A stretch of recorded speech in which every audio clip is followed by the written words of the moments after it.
નમસ્તે વિદ્યાર્થી મિત્રો, આપણા વિવેકાનંદ એકેડમીના મિશન સક્સેસ અભિયાન અંતર્ગત આપણે જીપીએસસી ક્લાસ 1-2ની તૈયારી માટે જે વિષયોની તૈયારી કરવાની છે એમાંનો એક વિષય એટલે ગણિત. કોમ્પિટિટિવ એક્ઝામની તૈયારીમાં આપણે બધા જ વિષયની તૈયારી કરવી પડશે, બધા જ વિષયની ખૂબ ડિટેલ તૈયારી કરવી પડશે, એનો ખૂબ ઊંડો અભ્યાસ પણ આપણે કરવો જ પડશે. પરંતુ એ બધા જ વિષયમાં જો તમને કોઈ સૌથી સરળતાથી માર્ક્સ આપનારો વિષય હોય તો એ માત્ર ને માત્ર આપણો ગણિત જ વિષય છે. બાકીના બધા વિષયમાં આપણે તૈયારી પણ કરીશું, ખૂબ સારી તૈયારી પણ કરીશું, પણ એનો એરિયા બહુ જ વાસ્ટ હશે. દાખલા તરીકે તમે ઇતિહાસની તૈયારી કરશો તો કદાચ તમે ગમે એટલી તૈયારી કરશો તો પણ તમને છેક છેલ્લે સુધી કંઈક અધૂરું શું, કંઈક બાકી રહી ગયું. કદાચ પરીક્ષામાં પણ અમુક એવા પ્રશ્નો આવશે કે જે તમે કોઈ દિવસ વાંચ્યામાં પણ નહીં આવ્યા હોય. એ જ રીતે ભૂગોળ હશે, બંધારણ હશે, એવા બધા જ વિષયમાં પણ ગણિત એક જ એવો વિષય કે એમાં ચેપ્ટરો પણ બધા ફિક્સ છે. દરેક ચેપ્ટરની કઈ રીતના દાખલા પૂછાશે એ પણ નક્કી જ છે એમાં. અને ગણિત વિષયનો સૌથી મોટો ફાયદો એટલે મિત્રો, ગણિતના દાખલા પરીક્ષામાં જે પૂછાવાના છે એ માત્ર ને માત્ર 30 સેકન્ડમાં ગણી શકાય એવા દાખલા પૂછાશે. કોઈ સામાન્ય વિદ્યાર્થી હોય કે કદાચ એનું ગણિત થોડું મીડિયમ હોય તો એવા વિદ્યાર્થીને પણ એ દાખલો ગણતા વધુમાં વધુ 1 જ મિનિટ લાગતી હોય છે. જો તમે દરેક ચેપ્ટરની બધી રીતોનો વ્યવસ્થિત અભ્યાસ કરશો તો તમને એ ચેપ્ટરનો ગમે તે દાખલો પરીક્ષામાં પૂછાશે તો તમે ગણી શકશો. કારણ કે ગણિતમાં દરેક ચેપ્ટરમાં વધુમાં વધુ 5 થી 7 જ રીતો હોય અને એ 5-7 રીતો તમે એક વખત ક્લિયર કરી લીધી પછી ગમે તે દાખલો પૂછાય, રકમ ગમે તે પૂછાય, પણ એની મેથડ ફિક્સ જ હોય છે.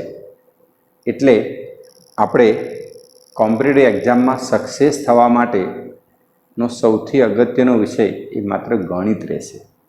સરળ પણ હશે, ઓછી મહેનતે પણ તમે તૈયારી કરી શકશો અને એના માર્ક્સ પણ તમે જરૂરથી મેળવી જ શકશો. આપણે પહેલા ચેપ્ટરથી શરૂઆત કરીશું. વર્ગ અને વર્ગમૂળ તથા ઘન અને ઘનમૂળ. પહેલા ચેપ્ટરમાં આપણે 4 ટોપિકનો અભ્યાસ કરવાનો રહેશે. કોઈપણ સંખ્યા આપી હોય તેનો વર્ગ કઈ રીતે કરી શકાય, એ સંખ્યાનું વર્ગમૂળ શોધવું હોય આપણે કઈ રીતે શોધી શકાય, ઘન કરવા માટે શું કરવું પડશે, ઘનમૂળ શોધવા માટે શું કરવું પડશે. આ 4 ટોપિક આપણે 1 બાય 1 બિલકુલ ધીમેથી, શાંતિથી અને સરળતાથી ભણીશું. સૌથી પહેલી વસ્તુ આવશે આપણો વર્ગ.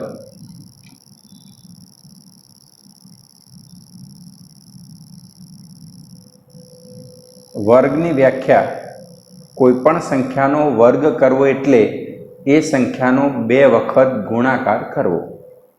2 time multiply is equal to square. આ એની વ્યાખ્યા છે.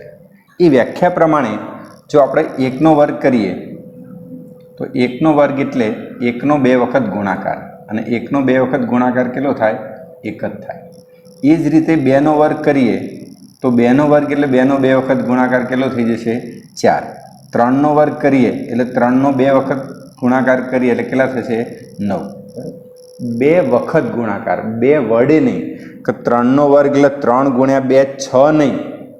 3નો વર્ગ એટલે 3 ગુણ્યા 3, એ સંખ્યાનો 2 વખત મલ્ટીપ્લાય. એટલે તમારે ગમે તે સંખ્યાનો વર્ગ કરવો હોય તો ખાલી 2 વખત ગુણાકાર કરવાનો રહે. તમારે 529નો વર્ગ કરવો હોય તો કામ માત્ર આટલું જ છે કે 529 ગુણ્યા 529, એક સાદો ગુણાકાર જ છે. પણ આપણી કોમ્પિટિટિવ એક્ઝામમાં આવી કોઈ મોટી સંખ્યાનો વર્ગ પૂછાવાનો નથી. કરી શકો તમારે જેનો કરવો એનો, કારણ કે આપણી એક મર્યાદા છે કે પરીક્ષામાં ગણિતનો દાખલો તો પૂછાશે, પણ એ દાખલો 30 સેકન્ડથી 60 સેકન્ડની મર્યાદામાં ગણવાનો હોય એવો જ દાખલો પૂછાશે. એટલે આવી કોઈ વસ્તુ તમને પરીક્ષામાં જોવા નહીં મળી શકે. એવા આપણે વર્ગ કરવાની જે બધી મેથડો જે છે એ ખાલી ભણવાની રહેશે.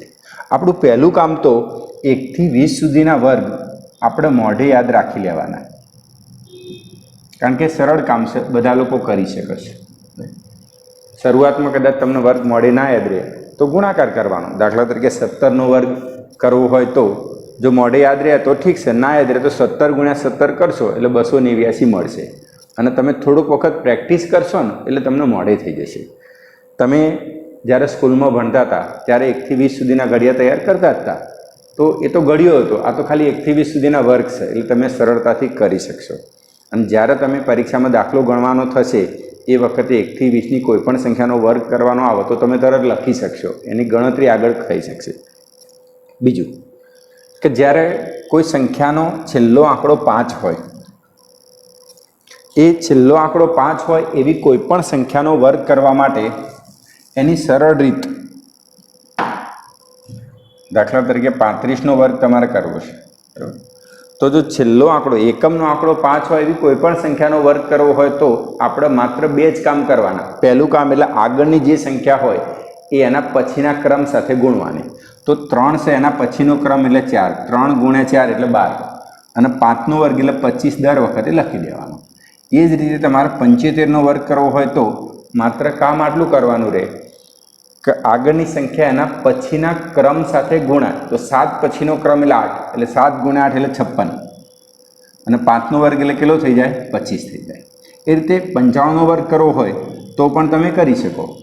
9 પછીની સંખ્યા 10 આવે, 9 × 10 એટલે 90, અને 5નો વર્ગ એટલે 25. ત્રીજી વસ્તુ,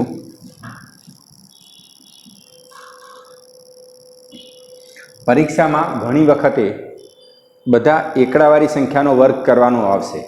તો એની સરળ રીત કે બધા આંકડા 1 1 હોય એવી સંખ્યાનો વર્ગ તમારે કરવો હોય તો તમારે ખાલી આટલું જ કરવાનું કે એમાં કેટલા એકડા છે ગણી લેવાના. તો આમાં કેટલા એકડા છે? 4. તો જેટલા એકડા હોય એટલી સંખ્યા 1થી શરૂ કરીને લખવાની, અને એ લખાઈ જાય પછી બીજું કામ એટલે આ જે સંખ્યા લખી એ ચડતો ક્રમ કહેવાય. હવે બીજું કામ એટલે ઉતરતો ક્રમ. 4 પછી પાછા જઈએ તો 3, 2 અને 1. એ રીતે હવે પરીક્ષામાં 111નો વર્ગ કરવો હોય તો કોઈ દાખલામાં કરવાનો થાય તો આપણે સરળતાથી કરી શકીએ. એમાં કેટલા એકડા છે? 3. તો આપણે શું લખવું પડશે? 1, 2, 3. 3 એકડા છે એટલે 3 સુધી 1થી શરૂ કરીને લખવાનું. પછી એનો ઉતરતો ક્રમ, 3 પછી પાછા જઈએ એટલે 2 અને 1. 11111નો વર્ગ કરવાનો થાય તો હવે કોઈ પ્રોબ્લેમ નથી. ચાલો, એમાં 4 એકડા 5 એકડા છે એટલે 1, 2, 3, 4, 5, પછી ઉતરતો ક્રમ એટલે 4, 3, 2, 1. એ જ રીતે એક બીજું પણ પરીક્ષામાં પૂછાય છે કે નવડાવાળી સંખ્યા આપી હોય એનો વર્ગ પણ સરળતાથી કરી શકાય, બરાબર? નવડાવાળી સંખ્યાનો વર્ગ કરવા માટે એમાં આપણે 3 કામ કરવાના રહેશે. પહેલું કામ એટલે આ જે સંખ્યા છે એ સંખ્યા અહીં લખવાની, એમાં છેલ્લા 9ના બદલે 8 લખવાનું. આજે 999 લખવાના પણ એમાં છેલ્લા 9ના બદલે 8, બરાબર? એ કામ પૂરું થઈ જાય પછી એમાં 8ની આગળ જેટલા નવડા છે એટલે પાછળ 0 લખવાની. અને ત્રીજું કામ એટલે દર વખતે છેલ્લે 1 લખવાનું. આ જ રીતે તમે 99નો વર્ગ કરી શકો.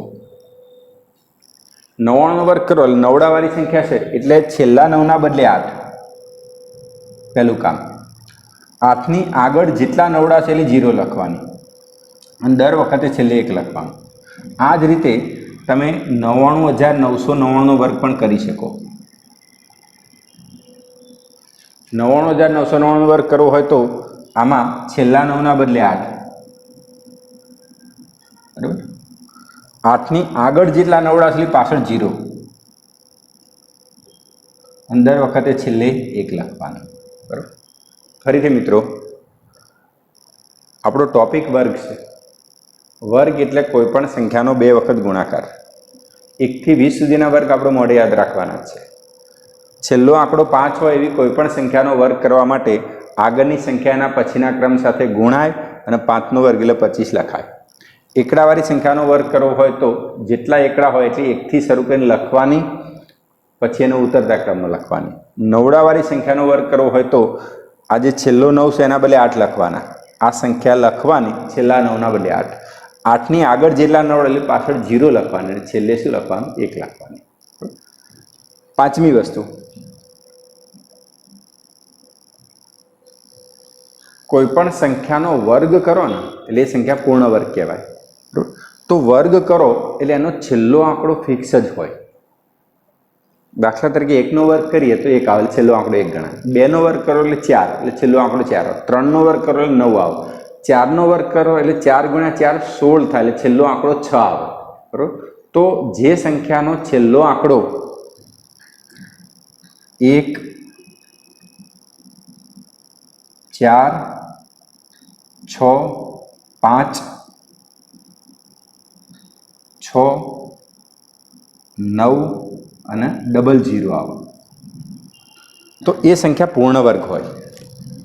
જે સંખ્યાનો છેલ્લો આંકડો 1, 4, 5, 6, 9 અને 00 એ સંખ્યા પૂર્ણ વર્ગ હોય. અને જે સંખ્યાનો છેલ્લો આંકડો 2, 3, 7, 8 હોય તો એ સંખ્યા ક્યારેય પૂર્ણ વર્ગ ના હોય.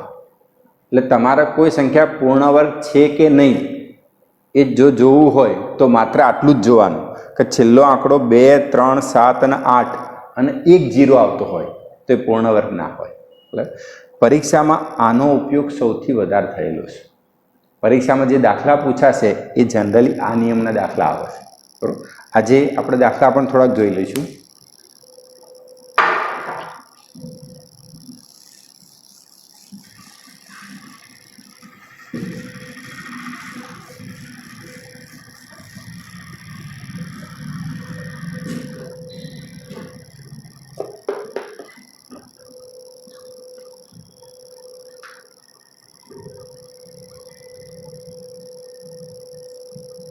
કઈ સંખ્યા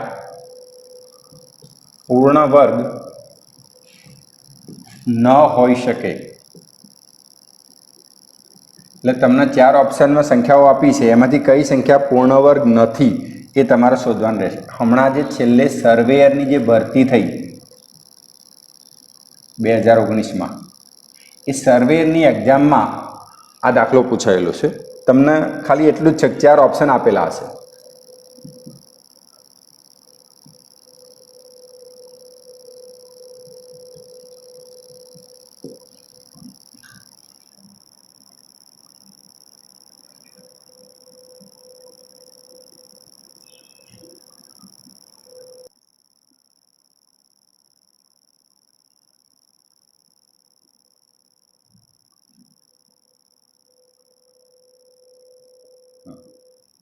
તો તમે જોશો તો ખ્યાલ આવશે કે આ બધી સંખ્યાઓમાં ખાલી છેલ્લો અંક જ જોવાનો કે પૂર્ણ વર્ગ ન હોઈ શકે. તો છેલ્લો આંકડો 6 હોય તો એ તો પૂર્ણ વર્ગમાં હોઈ શકે છે. છેલ્લો આંકડો 6 હોય તો છેલ્લો આંકડો 3 હોય તો એ પૂર્ણ વર્ગ ના હોય, કારણ કે પૂર્ણ વર્ગ ન હોય એના માટેના આટલા જ આંકડા છે.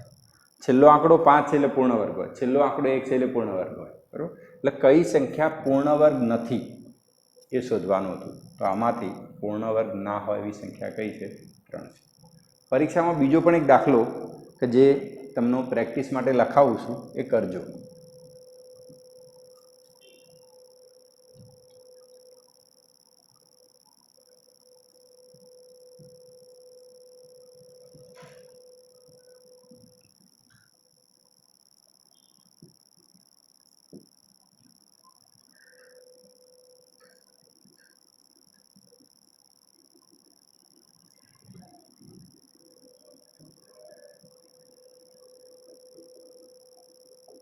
તમને ઓપ્શનમાં આપ્યું છે કે નીચેની સંખ્યા ધ્યાનમાં લો અને પૂર્ણ વર્ગ ન હોય એ તમારે શોધવાની રહેશે.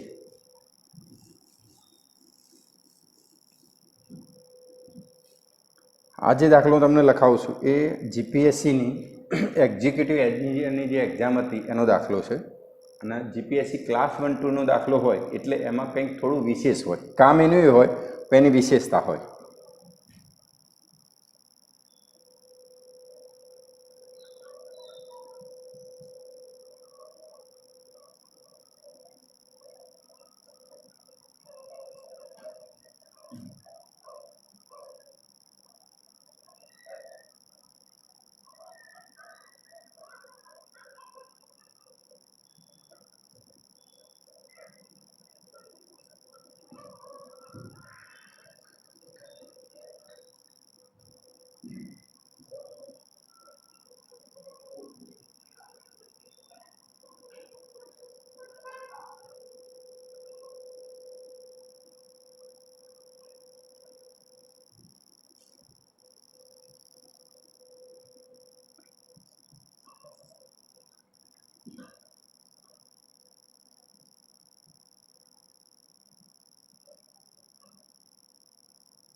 અહીં તમને જોશો એટલે ખ્યાલ જ પણ આવી જશે કે નીચેની સંખ્યા ધ્યાનમાં લો અને પૂર્ણ વર્ગ ન હોય તે શોધો. કારણ કે મોટે ભાગે એક્ઝામમાં પૂર્ણ વર્ગ ન હોય એવી સંખ્યા શોધવાનો દાખલો જ પૂછાય છે.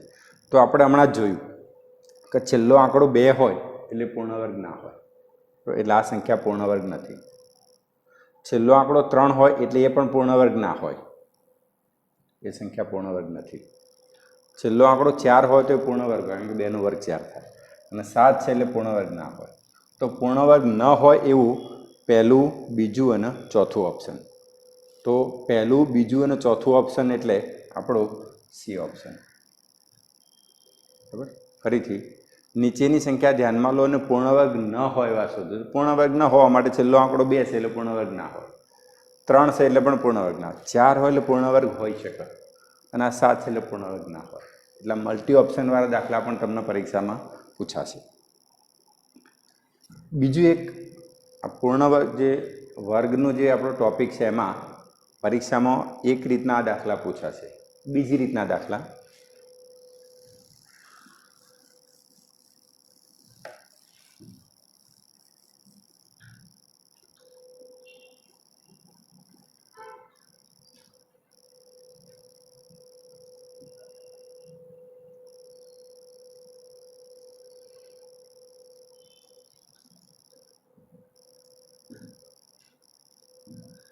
પહેલાં એક સરળ દાખલો લઈએ પછી આપણે આ કરીએ.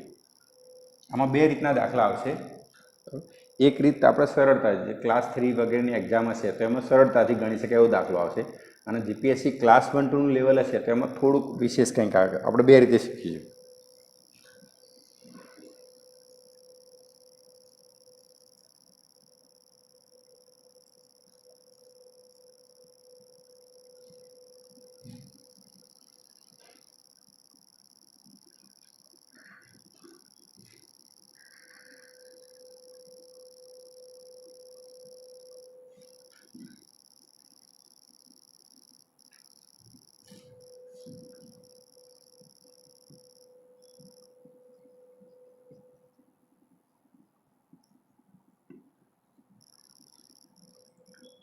સિનિયર આસિસ્ટન્ટ, હમણાં જે ગઈ સાલ ભરતી થઈ એ સિનિયર આસિસ્ટન્ટની એક્ઝામમાં પૂછાયેલો દાખલો છે.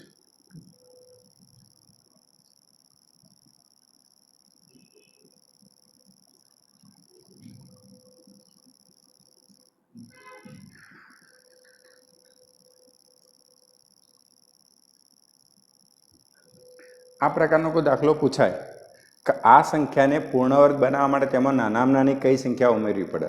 અહીં આગળ આ જે ફિગર આપી છે એના બદલે તમને કોઈ પણ ફિગર આપશે, ગમે તે ફિગર આપો, આપણે માત્ર મેથડ ગણવાની છે કે આ પ્રકારનો કોઈ દાખલો પૂછાય તો સરળતાથી ગણી શકાય.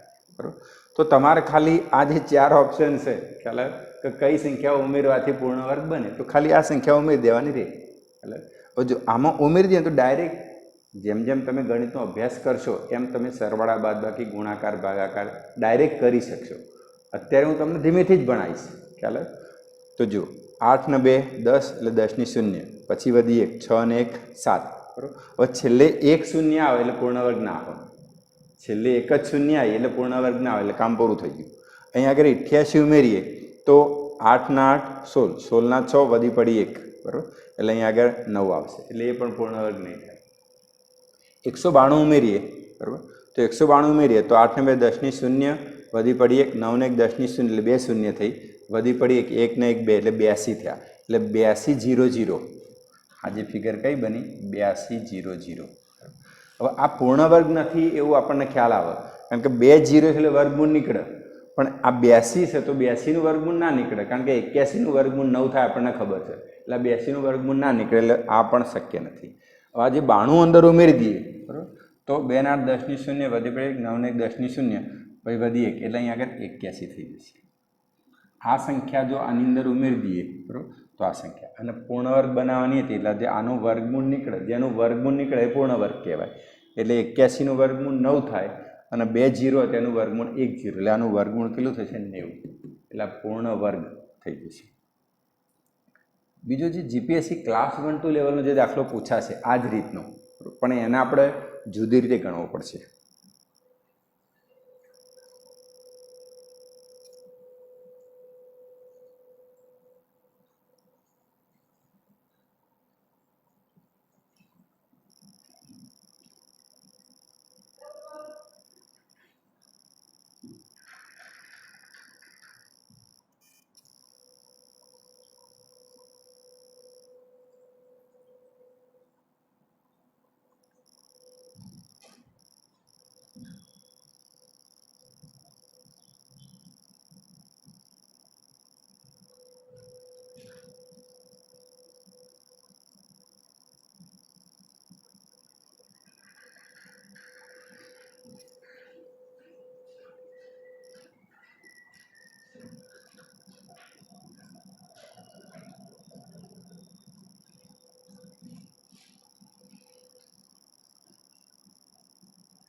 આજે દાખલો એ સિનિયર આસિસ્ટન્ટ એગ્રીકલ્ચર યુનિવર્સિટીની 2019માં પૂછાયેલો દાખલો છે. હવે જુઓ, આમાં એવું નથી કીધું કે આ સંખ્યાને પૂર્ણ વર્ગ બનાવવા માટે કઈ સંખ્યા ઉમેરવી પડે, એવું નથી. આને જુદો પૂછ્યું છે કે જે સંખ્યા ઉમેરવી પડે એના અંકોનો સરવાળો કેટલો થાય, સંખ્યા નથી આપી. તો આના માટે આપણે કોઈપણ સંખ્યાનું વર્ગમૂળ, ગમે એટલી મોટી સંખ્યા હોય તો એનું વર્ગમૂળ શોધી શકાય.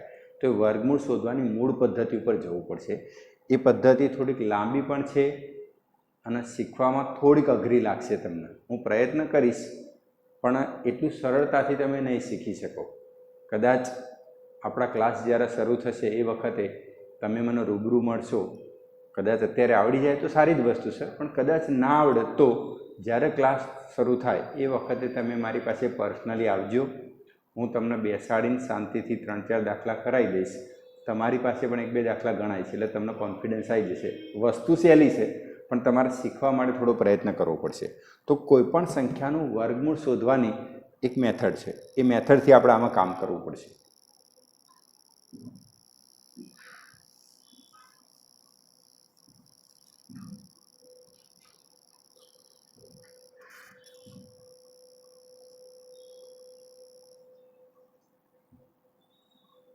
એમાં પહેલું કામ, કોઈપણ સંખ્યાનું ગમે તે સંખ્યા આપી હોય એનું વર્ગમૂળ શોધવું હોય તો એનું જે મેથડનો આપણે ઉપયોગ કરવાનો છે. આનું વર્ગમૂળ આપણને નહીં મળે કારણ કે આ પૂર્ણ વર્ગ સંખ્યા નથી, આપણે એને બનાવવાની છે. એટલે પણ મેથડ તો આપણે પૂર્ણ વર્ગની વાપરવી પડશે.